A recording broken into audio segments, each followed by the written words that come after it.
Bismillahirrahmanirrahim. Allahumma shalli ala Muhammad wa ali Muhammad. Rabbi zidni ilman warzuqni fahman. Assalamualaikum warahmatullahi wabarakatuh.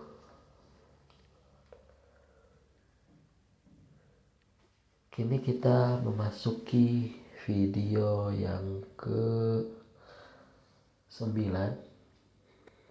Kita memasuki bab pertama, bagian yang ketiga. Untuk mengingat kembali struktur pengajaran yang kita pelajari dalam mata kuliah kita ini, kita sudah di penghujung bab 1, bagian ketiga dari bab 1. Bab 1 yang menjelaskan metode umum dalam penulisan.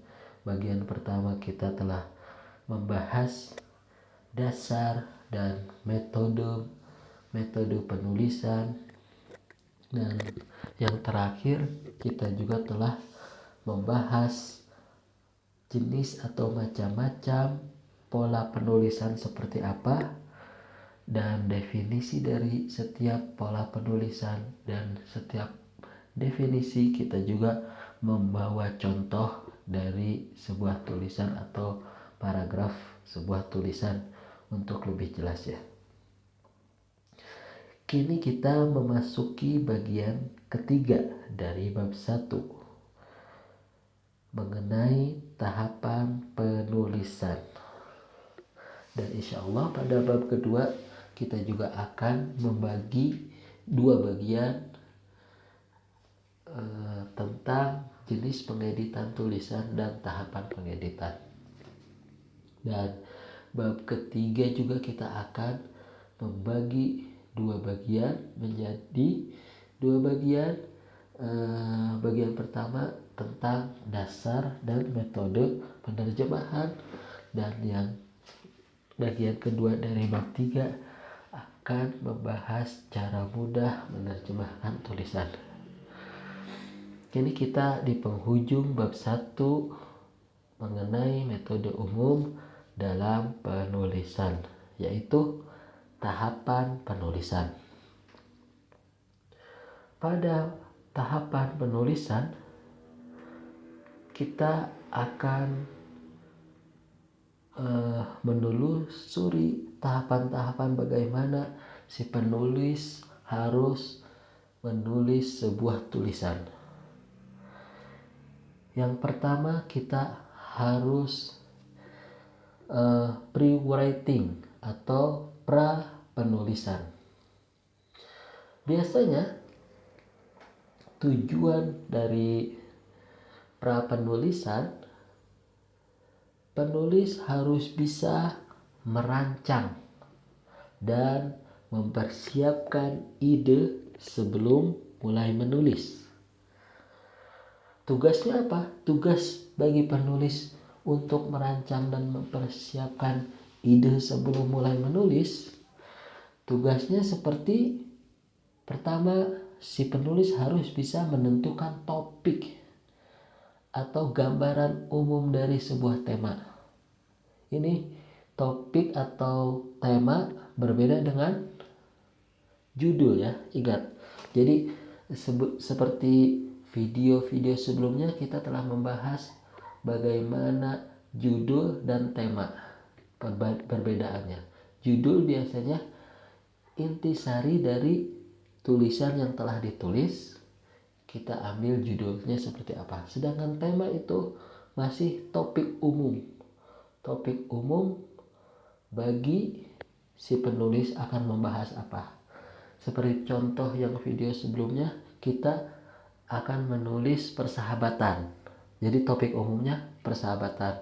Persahabatan dijelaskan oleh si penulis seperti apa, lalu ambil intisarinya berbentuk judul tulisan. Jadi kegiatan pertama bagi si penulis adalah menentukan topiknya seperti apa. Dan yang kedua, tujuan tulisannya itu seperti apa. Jika tujuannya itu berbentuk genre Jika tujuannya itu sebuah bujukan, berarti harus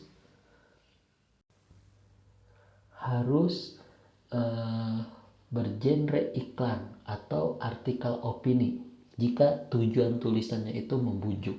Seperti contohnya surat cinta itu bujukan, atau tulisan-tulisan iklan itu bujukan, maka genrenya iklan. Dan jika tujuan si penulis itu hanya untuk menginformasikan, maka tulisan tersebut genrenya atau tulisan itu bisa disebut dengan tulisan sebuah artikel atau berita, atau juga tulisan sebuah laporan. Dan jika tujuannya itu untuk menghibur, maka tulisan itu adalah genre dari cerpen atau puisi. Dan jika tujuan dari tulisan itu mengekspresikan, berarti tulisan tersebut adalah tulisan esai pribadi atau catatan harian. Jadi harus bisa menentukan tujuan tulisan dan bisa kita publikasikan kepada orang-orang yang sesuai, yang tepat sasaran bagi si pembaca. Dan tugas dari pra penulisan juga harus bisa menentukan audiens atau si pembaca. Jika si pembacanya itu anak-anak, kita harus menggunakan gaya bahasa yang mudah dipahami oleh anak-anak. Dan jika audiens atau si pembacanya itu adalah profesional, maka tulisannya juga bisa kita bawa dengan kata-kata atau kalimat-kalimat asing yang mudah dipahami, atau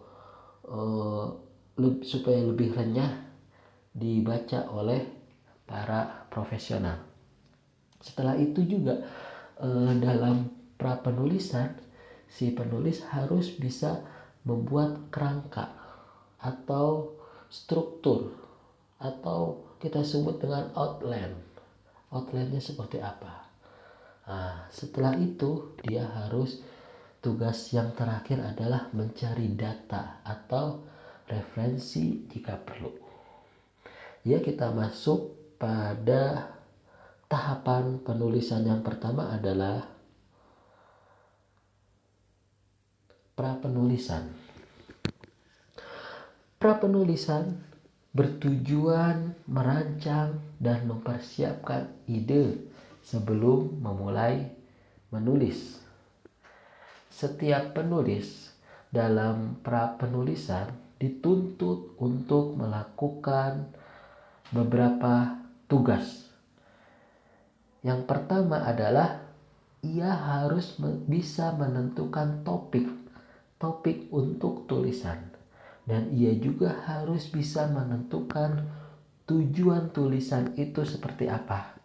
Seperti yang kita bahas sebelumnya, jika tujuannya itu hanya untuk menginformasikan, maka buatlah tulisan seperti artikel, berita, laporan. Dan jika tujuannya itu hanya untuk menghibur, buatlah tulisan itu sebuah cerpen, novel, puisi. Dan jika tujuan itu hanya untuk membujuk, buatlah tulisan itu seperti iklan atau artikel opini. Seperti itu. Dan tugas penulis selanjutnya setelah menentukan tujuan tulisan, harus bisa menentukan audiens. Siapa si pembaca yang akan membaca tulisan kita? Apakah si pembacanya itu adalah anak-anak? Maka kita harus menyediakan kata-kata yang mudah dipahami anak-anak. Dan jika si pembacanya itu adalah profesional, maka kita bisa bawakan kata-kata atau kalimat yang lebih renyah dibaca oleh para profesional, seperti membawa kata-kata kalimat asing yang ketika si pembaca membacanya lebih nyaman dibaca. Setelah itu tugas penulis setelah menentukan pembaca atau audiens, tugas penulis harus bisa membuat kerangka atau outline dari tulisan tersebut. Dan tugas yang terakhir, jika perlu atau contohnya tulisan si penulis itu berupa berita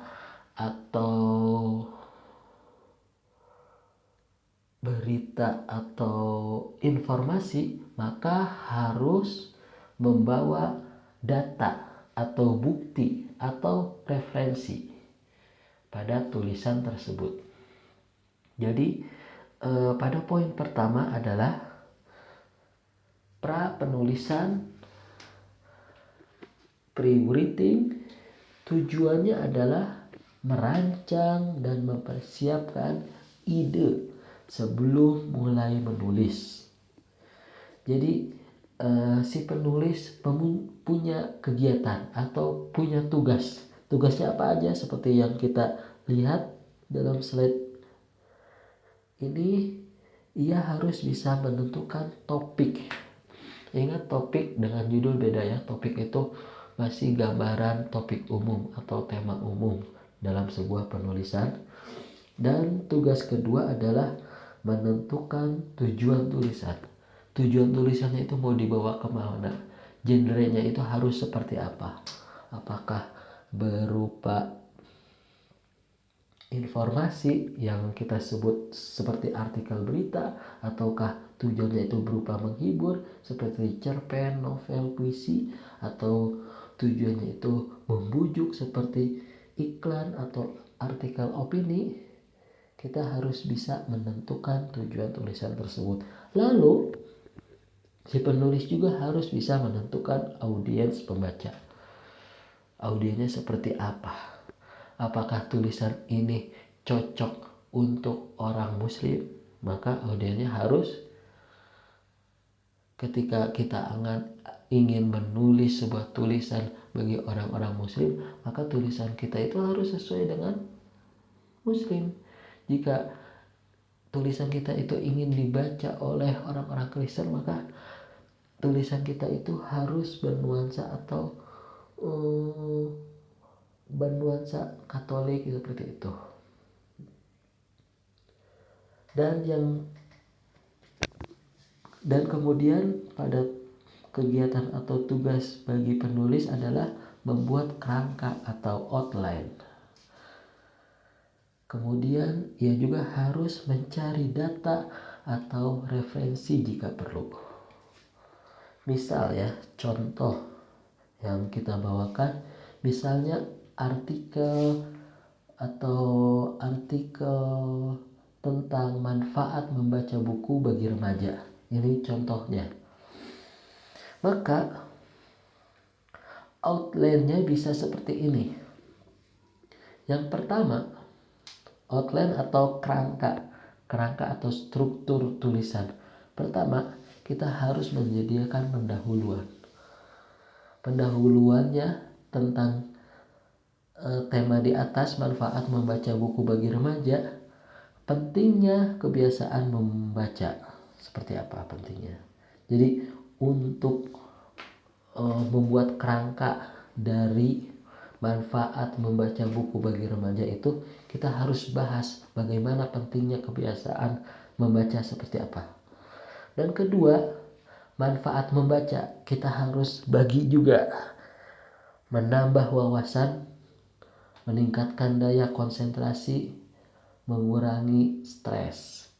Ini manfaat membaca. Jadi manfaat membacanya itu kita harus urai, kita terangkan, kita jelaskan lebih detail kepada si pembacanya, supaya si pembaca terpikat oleh tulisan tersebut.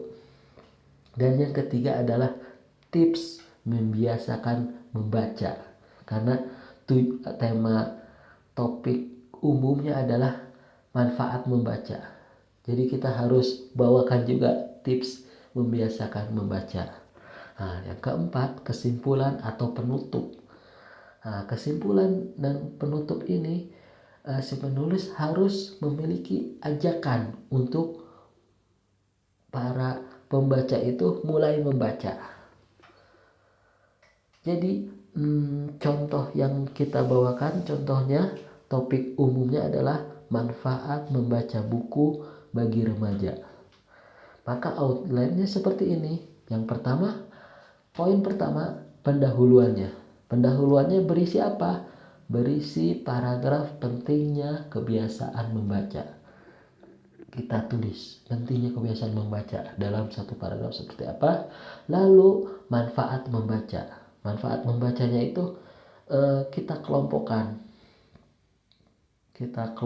Kalau kita lihat dari bab 1 bagian 2 ada pola penulisan. Kita gunakan pola klasifikasi atau pola pengkelompokan. Jadi si penulis harus mengelompokkan ide atau hal-hal ke dalam kategori dengan menggunakan cirinya apa? Menggunakan pembagian atau klasifikasi berdasarkan jenis atau berdasarkan kelompok atau berdasarkan tim. Jadi harus bisa membawa seperti itu. Dan poin ketiga adalah kalau bisa si penulis harus membawa tips membiasakan membaca. Karena ketika membiasakan membaca, kita akan mendapatkan manfaat dari membaca itu sendiri. Dan selanjutnya, bawalah kesimpulan pada akhir paragraf atau 2 paragraf di akhir tulisan si penulis. Contoh yang kita bawa keempat, kesimpulan, ajakan untuk mulai membaca. Jadi kesimpulannya itu kita tulis satu paragraf bagaimana ajakan atau rayuan untuk si pembaca mulai membaca. Seperti itu. Ini tahapan penulisan yang pertama. Jadi pra penulisan, pre-writing. Jadi jelas ya. Kemudian kita akan memasuki poin yang kedua, yakni tahapan penulisan yang kedua. Tahapan penulisan yang kedua adalah penulisan draft atau drafting. Biasanya tahapan yang kedua ini, penulisan draft, si penulis harus bisa menuangkan ide berdasarkan outline. Outline yang tadi kita bahas, outline-nya. Jadi poin yang sebelumnya kita back, tunggu. Outline. Jadi si penulis pada penulisan draft harus bisa menuangkan ide berdasarkan outline tanpa memikirkan kesempurnaan dulu. Walhasil tuangkan aja semua. Outline-nya seperti apa? Kerangka-kerangkanya seperti apa? Kerangka-kerangkanya seperti apa? Yang seperti topik awal atau tema umumnya manfaat membaca buku bagi remaja. Harus tuangkan, lalu berdasarkan ide-ide penulis, outline-nya itu harus dituangkan dan tidak perlu memikirkan apakah ini salah atau tidak. Jangan terlalu dipikirkan. Jadi yang terpenting adalah tuangkan semua ide itu berdasarkan outline atau kerangka struktur yang si penulis sudah sediakan. Seperti itu. Jadi penulisan draft atau drafting, tujuan dari penulisan draft adalah si penulis harus bisa menuangkan ide berdasarkan outline yang sebelumnya ia rancang atau ia susun tanpa memikirkan kesempurnaan terlebih dahulu. Seperti contoh yang Al-Fakir bawakan tadi kan, tema umum atau topik umumnya adalah manfaat membaca buku bagi remaja, betul? Nah, di sini kita ambil contoh paragraf, kita baca ya. Membaca buku memiliki banyak manfaat, khususnya bagi remaja. Selain memperluas wawasan, membaca juga membantu meningkatkan konsentrasi dan mengurangi stres. Dengan membaca secara rutin, remaja dapat mengembangkan pola pikir yang lebih kritis dan kreatif. Kalau kita jadi paragraf ini, kalau kita back ya, apakah sesuai dengan outline kita yang telah kita susun mengenai topik umum manfaat membaca buku bagi remaja?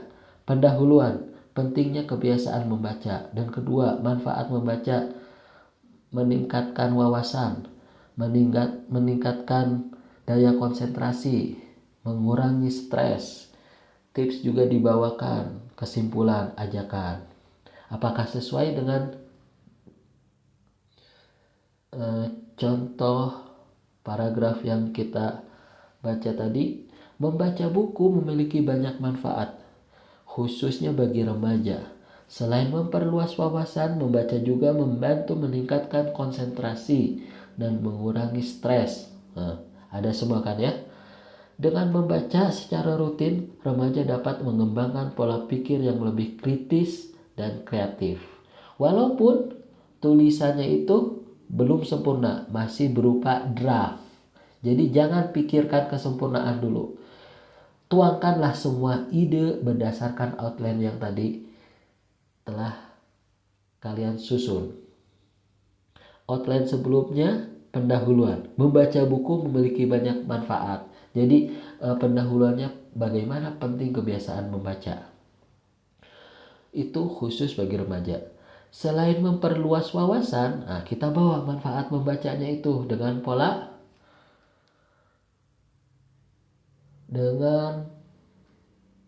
pengelompokan, seperti selain memperluas wawasan, membaca juga membantu meningkatkan konsentrasi dan mengurangi stres. Dengan membaca secara rutin, remaja dapat mengembangkan pola pikir yang lebih kritis dan kreatif. Seperti ini. Jadi tips untuk membiasakan membacanya juga ada, kesimpulan berupa paragraf ajakan untuk mulai membacanya juga ada. Dengan membaca nih, kesimpulan ya, ini di sini dengan membaca secara rutin, remaja dapat mengembangkan pola pikir yang lebih kritis dan kreatif. Di situ ada kesimpulannya. Jadi ajakan untuk mulai membaca. Karena apa? Manfaatnya sudah disebutkan. Jadi jelas, ini masih penulisan draft ya. Jadi belum sempurna. Lalu kita memasuki tahapan selanjutnya. Tahapan selanjutnya adalah revisi. Kita harus bisa ngerevisi tulisan yang di atas. Seperti paragraf yang kita bawa di poin kedua atau penulisan draft, si penulis harus bisa memperbaiki isi dan struktur tulisan agar lebih jelas, teratur, dan menarik. Jadi tugas si penulis untuk merevisi tulisan yang seperti di atas harus mengecek alur dan logika. Mengecek alurnya seperti apa? Alurnya itu apakah sudah sesuai atau tidak? Terus masuk logika atau enggak? Masuk akal atau tidak? Dan si penulis juga harus menambah atau menghapus paragraf. Itu tugas kedua dari si penulis untuk merevisi. Dan tugas yang ketiga, penulis harus bisa menyusun ulang kalimat agar lebih efektif lagi. Jadi revisi itu sebetulnya tugas penulis juga. harus bisa memperbaiki isi dan struktur tulisan agar lebih jelas dan lebih teratur dan lebih menarik. Jadi, si penulis memiliki tugas untuk mengecek alur dan logikanya. Seperti apakah sesuai atau tidak. Dan si penulis juga harus bisa menambah atau menghapus paragraf. Ternyata ini paragrafnya kurang, tambah. Ini nggak perlu, terlalu basa-basi, kurangi.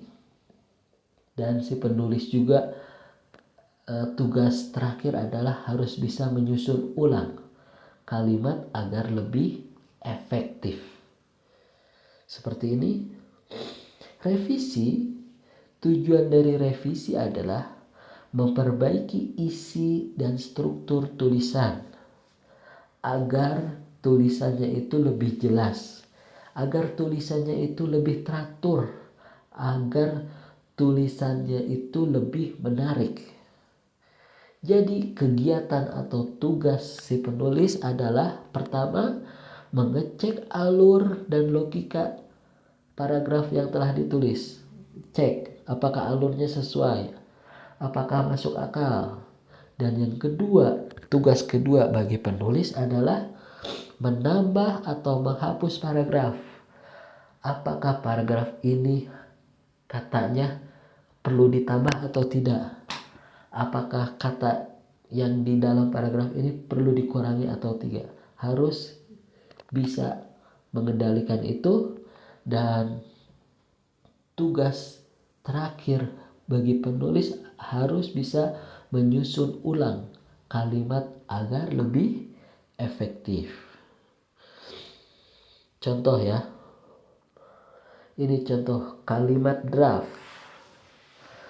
Membaca buku memiliki banyak manfaat, khususnya bagi remaja. Ini masih kalimat atau kalimat masih berbentuk draft. Jadi masih kurang sempurna. Maka ketika kita merevisi menjadi seperti ini, bagi remaja, membaca buku bukan hanya kegiatan mengisi waktu luang. Berarti si penulis harus bisa menambah paragraf, tetapi juga cara efektif untuk memperluas wawasan dan meningkatkan kualitas diri. Si penulis setelah merevisi, dia bisa menyusun ulang kalimat agar lebih efektif. Dan contoh setelah direvisi, kalimatnya itu sesuai alur. Kalimatnya itu lebih logika, lebih masuk akal. Coba bandingkan kalimat draft dan direvisi. Seperti setelah direvisi, kalimat draftnya membaca buku memiliki banyak manfaat, khususnya bagi remaja. Namun setelah direvisi menjadi bagi remaja. Jadi si penulis menambahkan beberapa paragraf. Bagi remaja, jadi tapi sesuai alur. Bagi remaja, membaca buku bukan hanya kegiatan mengisi waktu luang, tetapi juga cara efektif untuk memperluas wawasan dan meningkatkan kualitas diri. Jadi lebih itu ya, alurnya lebih enak dan semuanya susunannya itu lebih masuk akal. Dan si penulis menambah paragraf dan dia juga bisa menyusun ulang kalimat agar lebih efektif. Jadi pada video ini kita sementara membawa 3 poin dari tahapan penulisan. Yang pertama, pra penulisan, seperti kita harus bisa menyediakan outline-nya, kerangkanya seperti apa. Kita tentukan kerangkanya ketika kita memiliki topik umum, kita memiliki tujuan tulisannya seperti apa. Ketika kita telah menentukan audiennya seperti apa, baru kita buat kerangka atau outline atau struktur. Baru kita tulis melalui draft. Jadi ketika menulis outline-nya, jadi kita tuangkan ide itu berdasarkan outline tanpa memikirkan kesempurnaan dulu. Walaupun jelek tulisannya, yang penting tulis dulu. Tapi apa syaratnya? Sesuai outline. Nah, setelah itu baru kita revisi dengan tugas mengecek alurnya seperti apa, apakah alurnya tepat, logikanya tepat, masuk akal atau tidak. Sekian dari Al-Fakir. Wabillahi taufiq wal hidayah. Assalamualaikum warahmatullahi wabarakatuh.